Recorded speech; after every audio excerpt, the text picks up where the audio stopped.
first match of the day will be played on Whirlwind.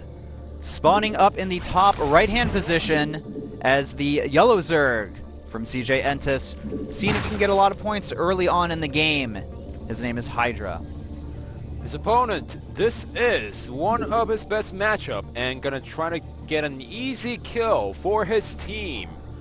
His name is Argo, playing for Kespa teammate.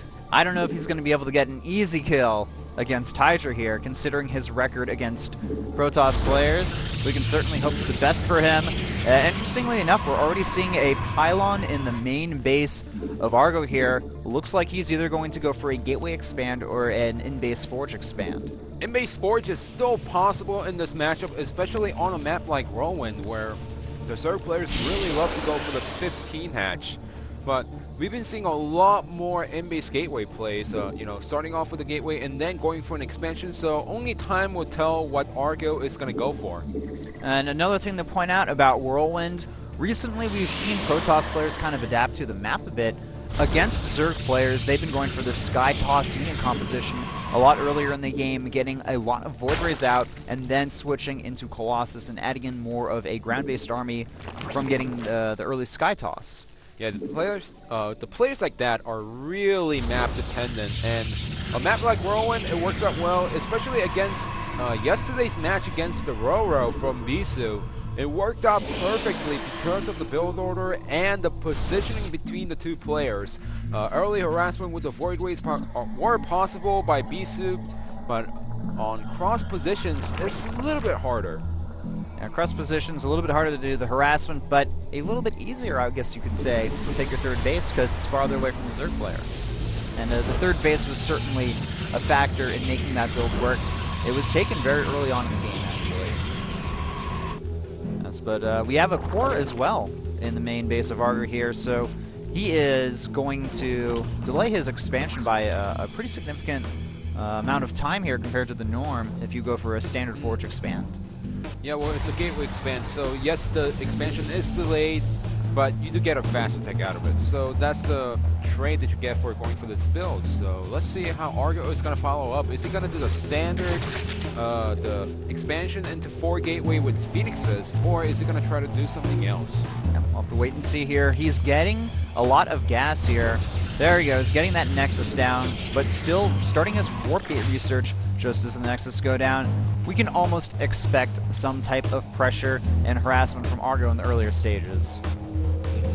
And with him still getting 3 workers on each geyser, I expect him to go for Stargate as soon as he gets 150 gas and 150 minerals. But it seems like he wants to get a sentry first to make sure that he can wall off the natural before he gets the Stargate. Also denies his Zergling scouting into the main base. So that the Mothership Core here, it's going to go ahead and scare away any early Zergling pressure. A fast third hatchery from Hydra here. He knows that he can go ahead and take that. Some Zergs are a little bit afraid to take that third, but Hydra, he's a guy who's won a lot in this matchup, so he's certainly played against these kind of openings before, and if he feels that he can safely take that third, then he should be fine in going ahead and doing so. He should be completely fine on these positions, and Hydra did put down the hatchery before he actually got a scout inside Argo's main base. So a standard play coming out by Hydra, but now he has to adapt a little bit accordingly, but at least he saw it coming, so he knows what kind of builds that Argo can do, and Hydra, all he has to do is play accordingly. It's true. The biggest thing that Hydra has to worry about, I guess, is the potential proxy pylon here. This probe will scout that third base. Roachborn going down pretty early here, a few minutes earlier than normal. The Warp Gate is going to finish around the same time as those 2 gateways as well. Looks like we may be seeing some pressure here. It works 2 ways. One, for defensive purposes against the early gateway pressure. Like you mentioned, that's something that Hydra might be afraid of. 2, he can get a lot of roaches out and then go for the pressure. What I'm really interested in is that we're not seeing any tech from Argo. He's only sitting on 3 gateways right now. Usually if you go for the gateway expansion, your intention is to get the tech out as fast as possible, but we don't see any fast robo, we don't see any fast Stargate. Seems like he wants the pressure from 3 gateways. But we don't see any other tech. We don't see a follow-up from Argo behind us. Looks like he wants to get some damage done here. Interestingly enough, sending a few extra sentries from his main base. There's that follow-up tech you were talking about. Double Stargate behind this. I don't actually think Argo's going to commit with this pressure here. He just wants to force a lot of units out of his opponent. Yes, that's what you have to do if you go for the gateway expand, is that if you don't actually force a lot of units out from your opponent, they're just going to mass drone in 3 bases, and since you delayed the natural by a lot, well, this was a mistake by Argo. And he does recall, but he just didn't do anything. He did force some units out, but now behind this, Hydra is droning up 14 drones on the way, something that Argo wanted to prevent. He's droning up a lot now, but let's check out the Roach count and the Zergling count. He made a lot of units, man. He made a lot of units early on in the game. He did, but and my not take getting on any it, layer tech as well. Well, my take on it is that it wasn't as justified for going for the gateway expansion, because he didn't force drones, he only forced out few units, and those units can still move around on the map. His opponent Argo can have the 3rd expansion really quick, and Argo, I feel like he could have done a lot more with his units. We have some pressure going on here with these roaches. 2 of them taken out. Won't be able to do anything with this necessarily. We do have that layer tech now about halfway done. Still continuing for drone up. He has to make up for some of his losses earlier on. The double Phoenix on the way here from the Stargates. We're seeing some scouting from Argo as well. Getting a robo follow-up here.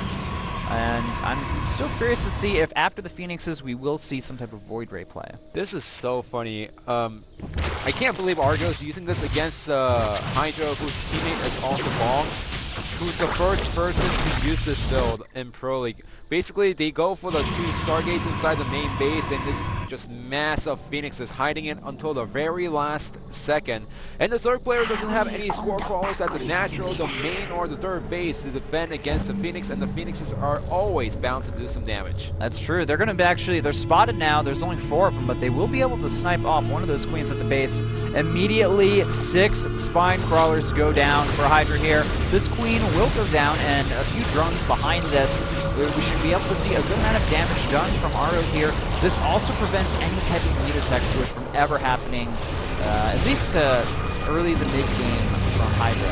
For the next good 10 minutes. Yeah, exactly. Hydra cannot go for units unless those Phoenixes just suicide into 4 crawlers, and that was a mistake by Hydra. He should have just left all of his overloads on top of his 4 crawler, and now he gave away like 400 minerals for free. He lost 400 minerals. Behind this, Argo, he should be pretty safe to take a 3rd now. We do have the Hydra production on the way from Hydra because, I mean, after all, his name is Hydra. He's going to get them as much as he can in his games. It's got to be his favorite unit if that's his name.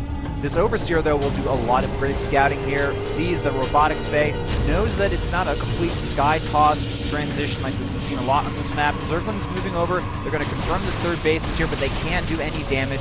That's actually a pretty solid ground force from Argo, but now we are seeing some Void Rays in production from our Protoss player. This is a mixture of the Sky Toss and the Ground Army. Usually you try to get as many Void Rays out to counter the Corruptors and get as many Colossus out to counter against the Ground Army from the Zerg player. Yeah, the Phoenixes are going to be able to help out with that anti-air bit too. You know, just taking some extra shots. For now. For now, if there's like, 10 Corruptors out on the way, those Phoenixes are just paper planes and they get taken out easily. With Hydra scouting that his opponent is going for the Colossus and the double Stargate, he's taking a 4th base, a nice response by him. He can't hit a timing before the 3rd base finishes at this point, and Hydra, his best decision is just to take up another expansion, 1 or 2. And he's also taking a 5th base at the 12 o'clock position. But I like Argo this decision. doesn't scout. Argo doesn't scout both bases, remember that. He sees one of them, and upgrade-wise, Hydra, he's trying to get his +2 attack on the ground, getting that +1 air attack. Hydra speed is on the way right now. His Hydra range already finished as well.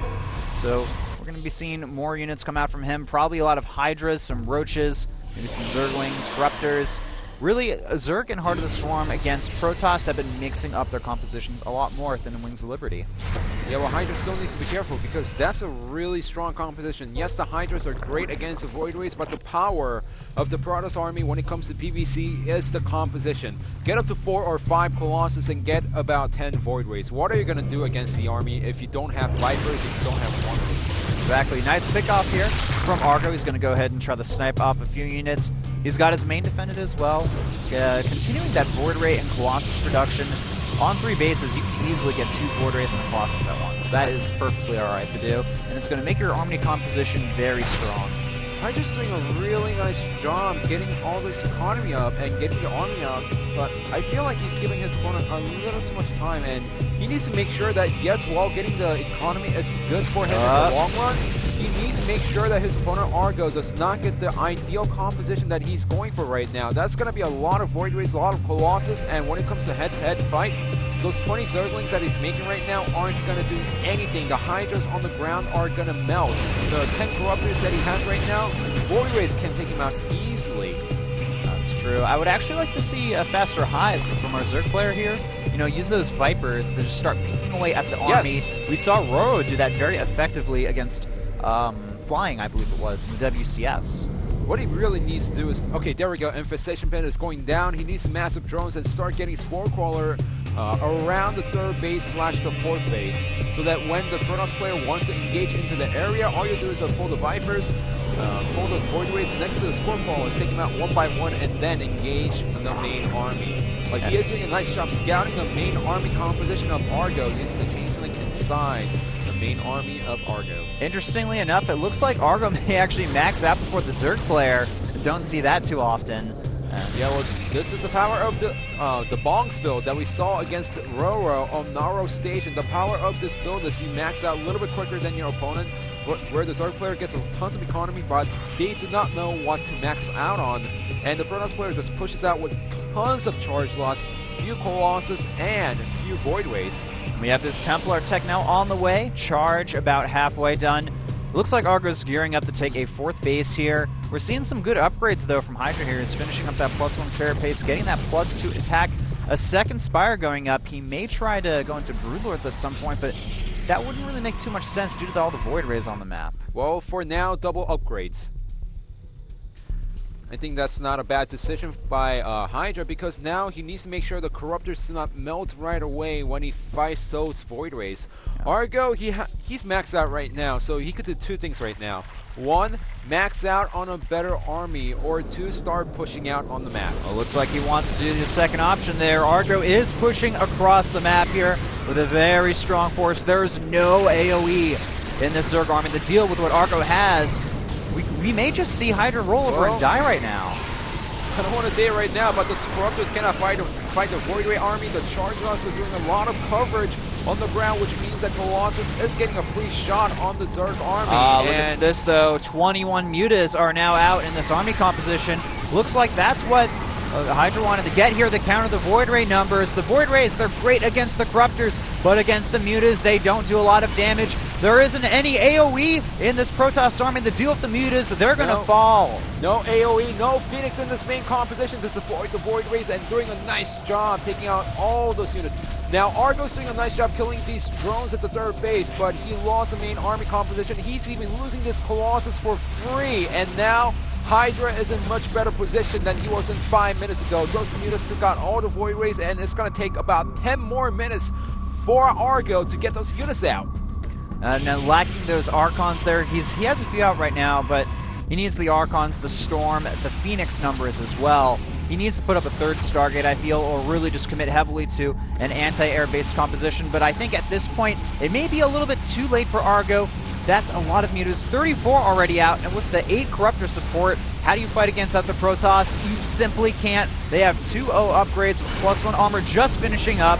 At the same time, Argo looking like he's going to fall to this mass Muta tech switch style, which is actually very effective, it looks like. It's always effective against a Protoss player who is not scouting around. GG. So what you do as a Zerg player is take out the initial Phoenix and then go for a really late Muta switch. And the Protoss player, they're only busy on maxing out on those Void Rays, so they don't see the switch coming. And once those Mutas arrive inside the main base, you saw yesterday Shine versus Bisu. It went to a funky base race scenario, but most of the time the Protoss player dies right away. I have to say, that was actually so smart by Hydra. He got those extra bases, only mined gas from them, had a huge stockpile, the double Spire for the upgrades, and as soon as he lost a lot of units, he maxed out on Mutas. So guys, we're going to go into a quick commercial break.